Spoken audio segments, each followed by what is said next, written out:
Bienvenidos a Transformación Empresarial, el podcast hecho para ustedes y por ustedes. Hoy tenemos otro gran invitado, pero antes de eso, obviamente, presentarle a mi compinche aquí, Aquí estamos. Esteban Colón de Brain Consulting, Ricky López de Leapfrog Consulting. Y hoy estaremos tocando un tema que lo que se llama manejando inversionistas, the good, the bad and the ugly. Y tenemos para eso un gran invitado aquí, Francisco Uriarte. Voy a dar un poquito de su bio y después lo veremos en acción. Él es Managing Partner de Conley Capital, miembro ejecutivo del Latino Corporate Directors Association, Chairman of the Board of Puerto Rico Medical Defense Insurance, director emeritus de Grupo Guayacán, que es una entidad sin fines de lucro apoyando el ecosistema empresarial. Además de eso, YPO member y cofundador y presidente de la cadena Supermax. En un momento 6 tiendas que venían de un spin-off que tuvo que hacer Walmart cuando hizo una adquisición de una cadena local en Puerto Rico. Y esa cadena, pues, $70 millones en venta estimado en ese momento. Para mí es un placer tenerte aquí porque el conocimiento vasto que tienes en manejos de negocio, en funding, en manejo de activos y de private equity es inmenso y va a beneficiar a muchísima gente. Gracias por sacar el tiempo. Buenos días y gracias a ti, Ricky. La experiencia del talento que hay alrededor de la mesa me hace muy honrado compartir contigo y con Esteban esta conversación. Gracias por la Y vamos a entrar con una serie de preguntitas. Vamos calentando como una locomotora, ¿ok? Porque hay mucho que queremos cubrir. Y vamos con la guía de preguntas primero. Vamos con lo positivo. Pero Ricky, espérate, antes de que arranque, déjame tirar un mensaje de aclaración para los oyentes. Porque primero, importante, ¿verdad?, estar claro de que Francisco, aunque parece que tiene como 85 años con toda la experiencia, es un chamaco joven y empezó bien jovencito. Así que eso es lo primero. Director emeritus. Suena 80 plus, pero no, él no está ahí. Eso es lo primero. 80 plus en experiencia. En experiencia y en todos los stripes que tiene. Segundo, vamos a hablar de inversionistas, Ricky. Pero bien importante que nuestros oyentes estén claros que esto no es solamente para ese startup que está comenzando, que es la primera vez que va a buscar su inversión, etcétera, etcétera. Porque la experiencia que Francisco, de lo cual nos va a hablar, y el concepto de buscar y levantar capital es un concepto tanto para ese que está empezando como para aquel que lleva 5, 6, 7 años en la empresa mediana y necesita empresa ese inversionista exactamente para desarrollarse y escalar. Así que sea uno pequeño, sea uno mediano o sea uno grande, de lo que vas a escuchar hoy, Francisco, todas las anécdotas, recomendaciones que te va a dar, te van a aplicar. Seguimos por ahí. Buena aclaración. Perdóname. Y en eso mismo, la primera pregunta es: ¿qué características claves busca un inversionista en un fundador y su equipo emprendedor antes de considerar la inversión? Mira, voy a dar un poquito de trasfondo antes de contestar esa pregunta. Yo he tenido la bendición de tanto poder cofundar y manejar actividad comercial que ha estado respaldada por inversionistas, como ayudar a compañías a levantar capital. Uh-huh. Y en esta última etapa, pues también tengo la oportunidad de invertir y ser inversionista a través de estructuras organizadas como fondos o directamente con compañías. Lo primero que un inversionista busca es rendimiento. No nos engañemos, es rendimiento. Todo lo demás va a ser un proceso de diligencia que te va a llevar a entender qué tan arriesgado es que ese rendimiento se materialice y por ende entonces la expectativa de cuánto tú esperas que rinda. Así que yo diría que en el mundo más startup-y, la expectativa debería de ser duplicar tu dinero. Eso a la gente a veces le asusta. En el mundo de compañías más establecidas que quieren escalar y crecer, o negocios que no tienen riesgo de tecnología ni de mercado, yo te diría que quizás anda más cerca de los 25-35%. Y eso es Internal Rate of Return, y perdonen el inglés, pero IRR, que es la manera que lo medimos. Y es un tema que no tiene nada que ver con rendimiento de cupón todos los meses, sino tiene que ver con el crecimiento del valor. Así que yo te diría que eso es lo primero. Uh-huh. Yo busco, o creo que los inversionistas buscamos, un equipo que entiendan eso. Paralelo e igual de importante es que el equipo, y fíjense que hablo de equipo porque una sola persona no necesariamente funciona, que el equipo tenga el domain expertise. No sé ahora cómo traducir eso, así que excusa. Pero se escuchó bonito, no te preocupes. A los oyentes. Que yo lo veo, es algo distinto a tiene 20 años en la industria. No. A mí me interesa saber que en el tema particular tecnológico o de solución que la persona está adelantando, hay un conocimiento o hay una colección de conocimientos en el equipo. Eso para mí es bien importante. Y te diría que tercero, que sea un negocio escalable, que quizás va atado a lo primero de que produzca un rendimiento, pero en esencia... Y esto es matemática bien sencilla. Si yo voy a levantar capital, que es la forma más cara de resolver tu lado del capital del estado de situación. Si yo voy a levantar capital de inversionistas y la expectativa es que rinda 50%, mi negocio tiene que escalar muchísimo más rápido que 50%. Correcto. Porque si no, está saliendo de mi participación como empresario, el rendimiento de los inversionistas, porque los inversionistas vamos a estructurar y nos vamos a proteger en la medida que podamos. No, buenísimo. Y todo eso tiene que ver con una serie de metodologías y de presentaciones. Es lo que llamamos un pitch deck o una presentación por formal. ¿Cómo trabaja ahí? Piensen que el pitch deck es, yo elijo cómo me voy a vestir cuando voy a ir a una boda o cuando voy a ir a pedirle dinero a un banquero o cuando voy a hablar con un cliente importante. El pitch deck es mi carta de presentación a un grupo de inversionistas, ¿no? Dependiendo de cómo uno lo vaya a manejar. Así que el pitch deck debe de ser conciso y preciso, pero con suficiente información como para que la persona que lo va a leer salive, se interese, se enganche. Y una vez esté enganchado, pues pide una conversación con la persona o con el equipo que está proponiendo el negocio y averigüe más. Así que se parece... Hoy en día yo te diría que el pitch deck es lo que en algún momento al principio de nuestras carreras le decían el elevator pitch, ¿verdad? Seguro. Ten los 30 segundos claros o los 15 segundos claros, porque cuando abra el ascensor y te encuentres con fulano de tal, no vamos a decir nombre, y le tengas la oportunidad de hacerle el pitch, pues que lo sepas y no tartamudees, ¿no? Claro. Y esa es la manera concisa de decir qué problema tú resuelves. ¿Okay? Que es bien importante en los pitch entender que los negocios deben de ser respondiendo a una demanda de mercado, no a un suministro de servicios o productos.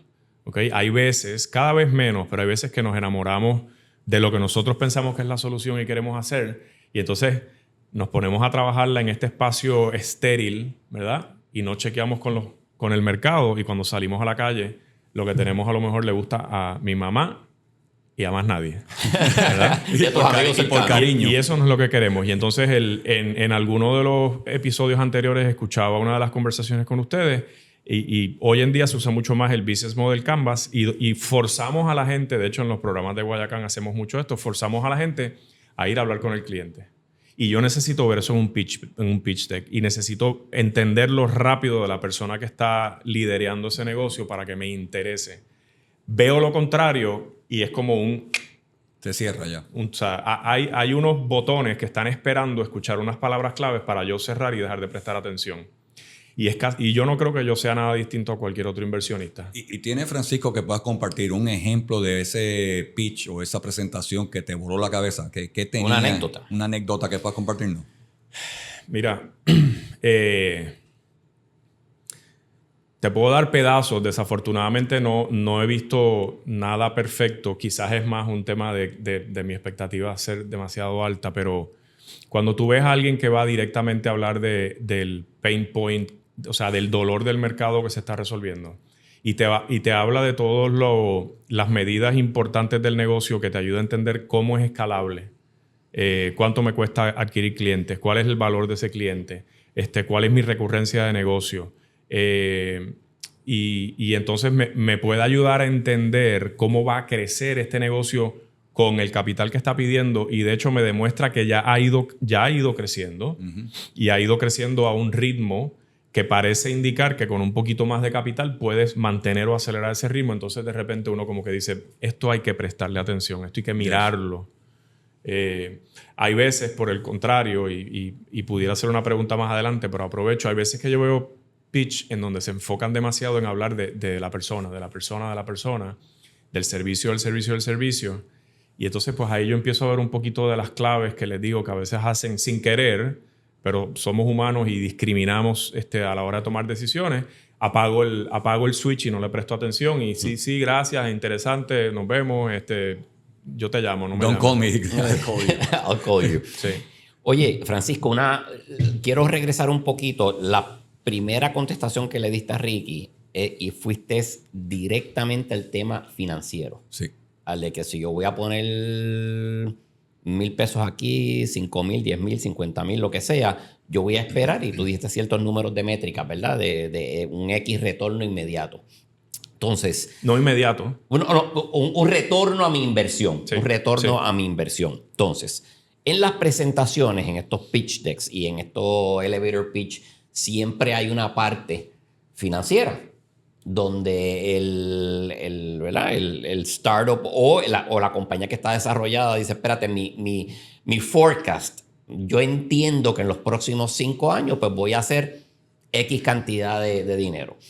Y siempre está la pregunta de el papel lo aguanta todo, ¿verdad? Porque yo puedo hacerle un Excel y multiplicarlo por lo que me dé la gana y tirar por ahí para arriba, ¿entiendes? ¿Cómo tú validas que ese forecast no sea bullshit? ¿Y qué métricas tú buscas dentro de esa presentación o eso que te están presentando para tú decir, espérate, ¿esto es de verdad? ¿O esto que me están poniendo aquí no tiene ningún sentido? Sí. Está aquí tirando tiros al aire de que va a crecer a esta velocidad o va a llegar a este nivel de crecimiento imposible. Sí. Para tú sentirte cómodo de poner tu dinero ahí. Va a depender mucho en qué etapa yo creo está el negocio, pero déjame dar también un paso para atrás. Yo hago énfasis en lo financiero, quizás porque es una de mis áreas fuertes, pero, y creo que es importante que lo entienda el público que está escuchando, porque la mayoría de las veces estos dineros son dineros fiduciarios que los maneja una persona, ¿verdad? Que ha recibido inversiones de fondos pacientes, ¿no? Fondos institucionales, pensiones, fundaciones, etc. Y hay una obligación de buscar un rendimiento. ¿Ok? Entonces, yo creo que yo me he tropezado a veces con personas que es como, no, tú tienes que invertir conmigo porque yo estoy en este espacio particular y tú tienes que creer en el espacio. Y yo, bueno, quizás, pero eso está como en el segundo y en el tercer lugar. Si tú no me puedes enseñar que hay una posibilidad real de que haya un rendimiento, me estás haciendo perder el tiempo. Ahora, el Excel lo aguanta todo, definitivamente. Cuando tú estás pre-ventas, ¿verdad? Es un espacio que se convierte bien técnico. Sí. Y yo, francamente, quizás no lo domino tanto. Y ahí hay que buscar, entonces, gente que pueda evaluar una tecnología, gente que me pueda ayudar a entender un mercado. Y entonces nosotros confiar en la capacidad de ejecución del equipo, ya sea porque ves algo que te gusta del equipo en la interacción, que va más allá de un pitch. O sea, te interesaste y en la conversación lo vas a descubrir. O es un equipo que ya ejecutó, ¿verdad?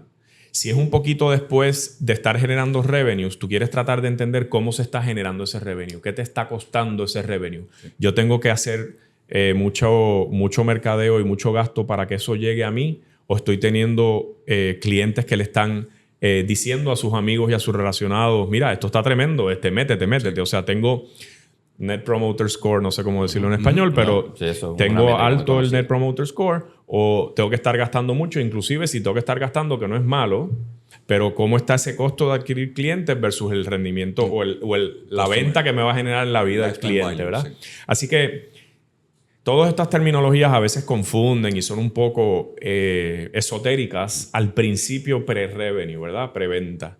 Yo te diría que a la hora de la preventa es donde más conexión química tiene que haber con este empresario que está queriendo levantar el dinero, y en la manera que él pueda, yo creo que en la manera que él pueda hablar de estos temas financieros con confianza y seguridad, por lo menos a mí me pica más la curiosidad. Okay. Y si estuviésemos hablando, y perdón, si estuviésemos hablando de una empresa mediana que ya está en elementos de escalar, o sea, ¿qué tipo de cosas, volviendo a lo financiero, a estabilidad, qué tipo de elementos tú buscas? ¿Qué debería asegurarse de que ese emprendedor levante proactivamente. Se parecen mucho, pero déjame añadirte quizás otra dimensión que puede funcionar en ambos casos que no he tocado. Y esto quizás es más una preferencia personal. Yo he estado notando, cuando tú empiezas una compañía y no tienes una referencia de valor, en ambos casos, ya sea porque es una compañía que ha estado flat y tú quieres ahora levantar capital y empezarla a crecer, que es bien difícil cambiar cultura en una compañía así, pero bueno, y una compañía que está a preventa, que tú no tienes necesariamente noción de cuál es el valor. Yo he estado... veo mucho afán en, no, esto tiene un valor preinversión de 10 millones, de 5 millones. Entonces veo unas conversaciones que las encuentro a veces un poco estériles porque no se ha podido probar nada todavía. Ojo, hay un concepto que es bien importante. Los inversionistas no les interesa correr negocio. A los inversionistas les interesa respaldar a gente buena y que ganen dinero. Así que uno como inversionista tiene que tener el debido cuidado de que el empresario o el equipo empresarial no acabe con 5% de la compañía, porque ahora lo que tienes de repente es un ejecutivo, que no es malo, pero lo que tú necesitas es un equipo apasionado que trabaje 7 días, 24 horas al día, y para eso tú necesitas que ese equipo esté propiamente incentivado. Entonces yo he estado notando, ustedes conocen los SAFE, ¿verdad? Pues yo últimamente en estructuras de compañías establecidas hemos estado utilizando, no es el mismo concepto, pero son conceptos en donde, en esencia, imagínense que el dinero entra al valor del dinero. Punto. O sea, tú pusiste 100, yo puse 100 y son 200, pues somos 50 y 50. Sí. Y entonces utilizamos estructuras de cascada para empezar a separar y dividir cuando se logre el rendimiento, cuando los resultados estén. Entonces yo empiezo a dividir cómo se mueve el valor o cómo se asigna los réditos de ese éxito para favorecer al empresario mientras protejo y mantengo esos rendimientos que el inversionista necesita tener. Y yo he encontrado eso bien útil porque elimina, o sea, se acabó la conversación de que yo valgo 10 y es como, pero ¿de dónde es que tú te sacas que tú vales 10 millones de dólares? Y es una conversación que tiende a, para mí tiende a producir decisiones binarias. A mí me llega algo que me dice, no, mi valor preinversión es 20 millones de dólares y yo no lo puedo ver y yo voy a ser bien educado, le voy a decir, qué interesante, pero mira, no, en este momento no puedo, no es el espacio que conozco, no sé qué, y no voy a seguirlo mirando porque ¿a dónde voy a llegar yo con una conversación de decirte a ti que tú no vales lo que tú te crees que tú vales? Seguro, sí. A ningún lado. Y esto bastante difícil y bastante fuerte como para empezar una relación con una compañía ya con un poco de fricción y de adversidad en cierta manera. Coño, Francisco, aquí yo creo que es hay algo bien importante para los oyentes. Sí. Esto no es tan fácil como parece y déjame hacer una pequeña anécdota aquí porque la gente, yo he tenido gente hablándome de Shark Tank y la gente piensa que el mundo de los inversionistas es Shark Tank, que tú vas allí, te vas a parar al frente, vas a hacer el pitch y de momento va a venir uno de estos 4 personas y te va a decir, no, pues está bien, aquí tienes $500,000 pesos, $1,000,000 pesos, $100,000, etcétera, etcétera, por X%. Lo que la gente no ve es que esas compañías, y yo lo conozco de alguien que fue a Shark Tank, que el due diligence que se hace antes de tú ir al show. Correcto. Eso es un show de televisión como cualquier show de televisión, pero hay todo un due diligence detrás de eso. Y después. Y hay una gran parte de las transacciones que ustedes ven en ese show que no se dan. Que no se completan. Lo que nosotros vemos en ese show es un espectáculo, pero se parece en cierta manera a lo que pudiera ser esa primera presentación que me va a hacer un inversionista con un pitch a mí. Lo que pasa es que ahí es un pitch visual y auditivo. Correcto. No es un deck, pero se parece mucho a eso. Tiene mucho diligence para que pueda llegar al show, lo cual, pues, en cierta manera implicaría, mira, yo me dedico a este tipo de deal, así que lo que no está aquí no lo quiero ver. Pero después de que le dicen sí, amén, y se dan el abrazo y todo lo que tú quieras, después de eso empieza un proceso de negociación que muchas veces acaba en no inversión, porque ahí es que te empiezas a enterar de todas las condiciones que están, hay, lo que no hay. Están unilaterales que protegen al inversionista primero y tú tienes que entender y decidir si quieres jugar bajo esas reglas y si no, pues se acabó, no los vas a convencer a Mr. No se me olvida el nombre del canadiense, pero a ese le gusta y a mí también, francamente. O sea, heads, sí, si sale la moneda cara, yo gano, y si sale cruz, tú pierdes. Sí. Mira, y traigo el punto, la razón que traigo el punto es porque yo creo que es importante para los oyentes entender de que si esto se hace mal, las repercusiones pueden ser gigantescas. Sí. O sea, esto no es el levantar capital, seas un startup o esto aplica a quien sea. Estos son unas responsabilidades legales, fiscales, unas responsabilidades que pueden afectar no solamente al empresario, el que es el dueño, a su junta de directores, a su junta de liderato, a cualquier accionista. Así que esto hay que manejarlo bien, porque puede tener unas repercusiones bastante grandes adelante, definitivamente. Hablando ya del empresario haciendo el acercamiento al inversionista, ¿cuáles son los errores más comunes que tú ves de parte de ellos? Específicamente cuando hablamos de negociación. Ya entramos, ya hiciste tu pitch, vamos a asumir que fue exitoso, hay un atractivo, Shark Tank se abrazaron y todo. ¿Dónde es que pasa la mala negociación? ¿Dónde es que fallan estos empresarios? Mira, yo donde más problemas yo veo es cuando no tienen un buen equipo que los ayude. Y te digo esto con cierto interés, porque parte de lo que mi firma hace es ayudar a este tipo de empresas a levantar el capital de una manera que funcione. Esto es una negociación, pero al final del día debe ser que todos ganemos, porque mi idea de negocio sin tu dinero vale, pues no sé, 0 a lo mejor. Tu dinero sin mi idea de negocio vale lo que vale tu dinero. Uh-huh. En el único momento donde empezamos a crear valor es cuando nos ponemos de acuerdo. Tiene que existir un acuerdo, ¿verdad? Y entonces se tiene que convertir, yo creo, en un entendimiento del inversionista y del empresario, que hay responsabilidades que hay que manejar y que, como cualquier relación, hay que cultivarla. Así que donde yo veo errores, por ejemplo, típicamente es en los extremos. No te voy a dar información financiera. O no te la doy. No es que no te la voy a dar, que no te la doy. Yo tengo que llamar a pedirla. Y es como, chico, la primera vez que te llamé, coge el hint. La segunda, ya estoy molesto.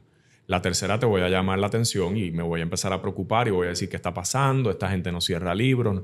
Así que proactivamente comunicar información es bien importante. Claro. Y comunicar información proactivamente cuando es bueno es fácil. Es cuando es malo que hay que hacerlo proactivamente. Porque cuando tú lo haces proactivamente, tú te vas a encontrar un mentor y una persona que está de tu lado que te va a ayudar. Cuando lo haces tarde, te vas a encontrar a alguien que va a tener unos mecanismos negociados, que lo que va a buscar es ver qué puede salvar de su inversión y no le importa, no le importa tu negocio, o pudiera no importarle tu negocio.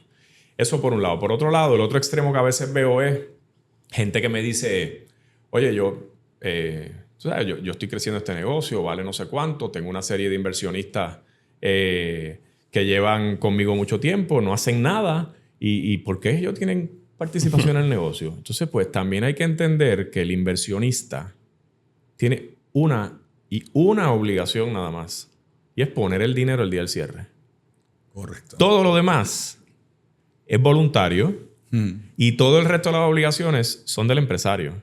Así que yo me convierto en accionista el día que cierre y doy el dinero. Y ya. No tengo que hacer más nada para hacer valer mi posición accionarial. Y hay veces que a la gente se le olvida porque el día que necesitas el dinero todo está muy contento a la cosa y después 4 o 5 años cuando estás un poco más grande empiezas a tener estos pensamientos medio raros. Tentaciones. De, oye, ¿por qué yo no soy el 100% dueño? ¿Por qué Ricky tiene que tener el 30%? Sí, pero es que si Ricky no te hubiese dado el dinero al principio, tú no estarías en donde estás. Así que esos dos extremos es donde yo veo la mayoría de los errores y de los problemas. Gracias, Francisco. Oye, ahora que tú mencionas eso, siempre que hemos estado, y los tres hemos estado en el ecosistema de esto de empresarios, de entrepreneurship, etcétera, etcétera, siempre está ese miedo de cuánto le doy a ese inversionista.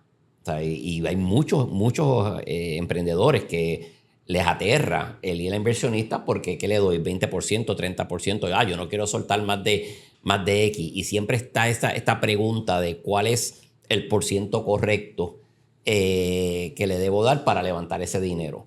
Yo sé que esto es medio arte, medio ciencia, ¿verdad? Porque no creo que 2 más 2 es 4. Sí. Pero me encantaría escuchar, Francisco, a los oyentes, ¿verdad? Y a esos emprendedores que posiblemente van a estar en este tipo de posición. ¿Qué recomendaciones tú le darías en esa negociación de qué por ciento le voy a dar a esta persona por este dinero, X, sí. Y, Z? Mira, la mejor recomendación que les puedo dar es búsquese un asesor con experiencia. Si es que en el equipo de trabajo no hay un financiero que entienda o una financiera que entienda esto. Porque al final del día lo que tú estás describiendo, Esteban, es lo mismo que la discusión del pre-money.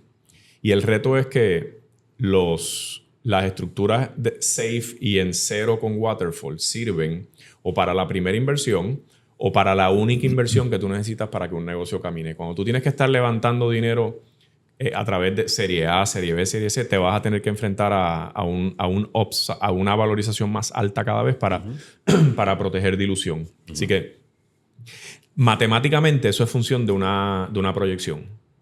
¿Qué tan agresiva, qué tan real, qué tan irreal es la proyección? Usted va a tener que decidir si lo que está haciendo es engañándose o tratando de engañarse o está tratando de ser lo más justo posible a la hora de tomar esas decisiones. Yo creo mucho, inclusive en estas estructuras, en siempre atar al equipo fundador, atarlos a algún tipo de programa en donde basado en ciertos resultados que son quizás volar proyecciones o volar planes, etcétera, que hayan unas opciones que le den a ellos siempre una participación adicional y que quizás trate de corregir, oye, le di 20% a Esteban cuando a lo mejor le había dado 15%. Sí está bien, pero es que si en el camino por el proceso de ganarte por tus bonificaciones participación te ajusté efectivamente a lo mismo, ¿qué más da? Logramos el mismo... Y perdona, Ricky, lo último que diría es, mira, sobre todo en los negocios de tecnología, a quien tú pones en tu cap table es bien importante. Y yo sé que a veces nos desesperamos y queremos dinero. Y cuando no hay alternativa, pues esa es la alternativa. Uh-huh. Pero empiecen primero por tratar de identificar quién, qué fondo, qué persona, qué institución. Y cuando les digo eso, no estoy hablando de Puerto Rico, incluyo a Puerto Rico, pero estoy hablando de Latinoamérica y de los Estados Unidos. Hagan su diligencia, encuentren quiénes son los inversionistas que exitosamente han ayudado a compañías parecidas a las de ustedes a crecer y vayan. Y esa es la venta más importante que van a tener que hacer, porque levantar dinero de mi tía o de mi tío, sí, eso lo hace cualquiera. Ese es el primer paso.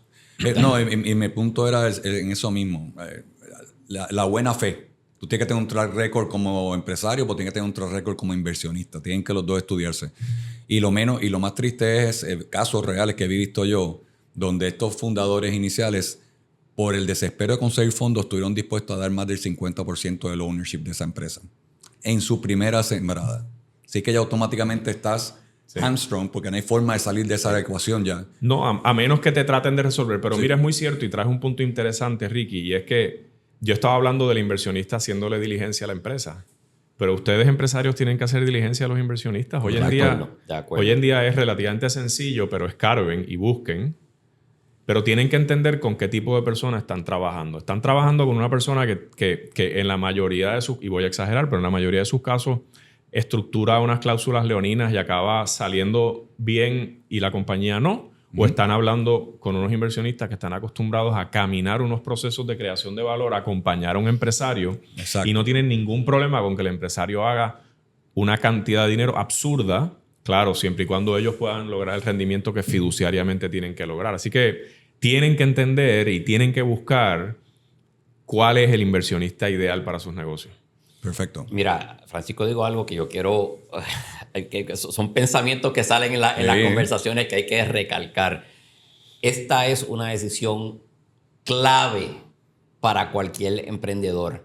Así que esto de que me voy a buscar cualquier abogado, me voy a buscar cualquier consejero financiero, me voy a buscar el pana que me aconseje. No. Si en algún momento usted tiene que buscar el recurso correcto y posiblemente invertir en el recurso correcto, es aquí. Porque if you fuck it up en esta parte del proceso... De por vida vas a estar. De por vida, sí. Exactamente, de por vida. Así que el punto que mencionó Francisco, de haga bien su due diligence, para entender quién tiene la experiencia para poder aconsejarle y proveerle los servicios de, ¿verdad? Sea legales, sea financiero, sea de mergers and acquisitions, sea lo que sea, de levantamiento, de network, etcétera, etcétera. Es importante. Esto no es tan fácil como parece. Vuelvo a la analogía de Shark Tank. Esto no es Shark Tank, que la gente está allí parece que están tirando dinero. No funciona de esa manera, definitivamente. Bueno, se nos acaba el tiempo, pero... Tenemos aquí el productor aquí. Sí, mira, ya no está dando señales. Pero sí, vas a pedir los consejos. Un consejito. Dale. Si me pudieras darle un solo consejo a un emprendedor que quiera levantar fondos en los próximos 12 meses, ¿cuál sería ese consejo? Puede ser más de uno, by the way, pero ¿qué cosas tú dirías para que they don't screw it up? Las cosas que no se olviden de esto. No me la cagues. Sí. Tienen que mirar ese levantamiento de capital como su gran venta y la venta más importante que van a hacer. Y me refiero a investigar y entender, identificar quién es el inversionista ideal y respectivo de donde esté y montarse en un avión e ir a hacer el pitch a esa persona. La diferencia que hace tener en tu estructura de capital al inversionista correcto versus no es del cielo a la tierra. Del cielo a la tierra. Y cuando tú dices correcto, Francisco, perdón que te haga el follow-up, pero o sea, cuando tú dices correcto, dame ejemplo que tú te refieres con correcto. Es tratar de hacer, o sea, es tratar de que existe una concordancia entre lo que yo quiero hacer como empresario con mi negocio, que depende, así que puedo usar 25 ejemplos, pero que haya concordancia entre lo que yo quiero lograr hacer con mi negocio y lo que este inversionista o grupo de inversionistas que yo identifico ha hecho en el pasado. ¿Okay? Así que lo más obvio es, pues si yo estoy en industria A, pues vamos a buscar inversionistas en la industria A. Si yo estoy en ronda A, vamos a buscar inversionistas que se especialicen en la serie A. Si yo necesito, me siento que tengo muchas fortalezas en estas áreas y necesito ciertas otras fortalezas y veo que estos inversionistas han apoyado compañías parecidas a la mía, pues es hacer esa diligencia. Quizás es entender que no podemos inocentemente entrar a esto en un vacío, ¿verdad? Sino que tenemos que tener un propósito claro de lo que queremos lograr. Y eso pues implica pues, entender y buscar y quiénes son ejemplos de compañías que se parecen a lo que nosotros estamos haciendo. No igual, sino que pasaron por unos procesos de etapa y de capital que nosotros quisiéramos tratar de emular, etcétera. Identificar entonces quiénes están participando ahí versus la alternativa de decir, tío, dame 50 mil pesos que me los va a dar y a lo mejor hacen falta. Sí. O sea, Friends, Family and Fools es un paso importante, pero no se queden ahí. Correcto. Vayan al otro. Porque eventualmente no son 50, van a necesitar 200 o 300. Así que ahí es donde cambia, donde el Friends, Family and Fools ya no pare más. Ya no pare más. Y por ejemplo, lo último que les digo, en los negocios de tecnología, por todo lo que está sucediendo en la tecnología hoy, ciertamente con los autocomplete, como le dicen a los LMM ahora, cada vez necesitas menos dinero para empezar negocios. O sea, ya yo estoy oyendo hablar negocios en la costa oeste de los Estados Unidos que tienen revenues de $1 millón por empleado. Negocios que tienen 5 o 10 empleados. Increíble. Y antes estábamos pues no sé, en los 90, pues tú tenías que tener, pues no sé, 100 empleados y haber levantado 20 millones de pesos para poder estar vendiendo $10 millones al año. Y ahora de repente, claro, son cierto tipo de negocios. Pero lo que les quiero decir es que no... Se pueden hacer negocios muy interesantes con capital limitado o reducido. No hace falta tanto capital para empezarlo. Para escalarlo sí, pero no para empezarlo. Estamos claros.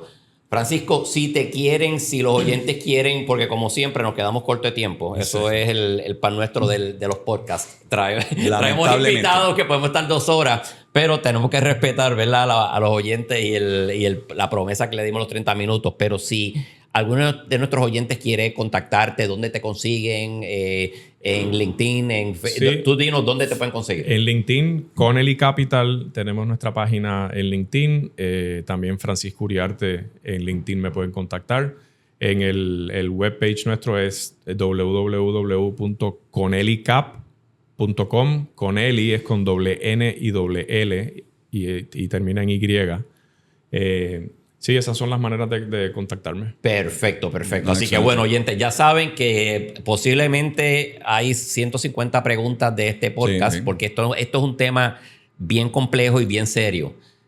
Por eso la analogía les recalcamos tanto de que por favor no vayan y simplemente agarren dinero así por agarrar, porque hasta el tío, ese family, si le ofreciste 30% a la compañía por los 10,000 pesos, así mismo te puede eso amarrar. está por escrito y eso es un agreement legal y ahí te pinchaste hacia futuro de otro tipo de inversión. Como dijo Francisco, la venta más importante posiblemente que tiene ese empresario es esta. Completamente. Así que nada, pues Francisco, coño, gracias mil, mano, por aceptar Gracias la invitación. sí. Yo creo que tenemos que traerlo otra vez para hacer como que part B. Sí, esto, porque hay mucha tela que demasiado. Mira, si hay preguntas por LinkedIn me las pueden enviar y yo las contesto.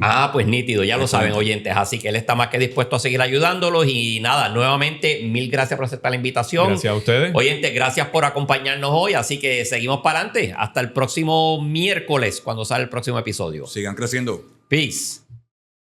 Muchas gracias por escuchar el podcast de hoy. Les recordamos que para nosotros es muy importante el recibir su feedback, ideas, comentarios sobre este y todos los podcasts de Transformación Empresarial. Recuerden que estamos en Apple Podcast, Spotify y YouTube bajo Transformación Empresarial. Denle follow y no perderán ninguno de los episodios que salen todos los miércoles. Los esperamos y muchas gracias por su apoyo.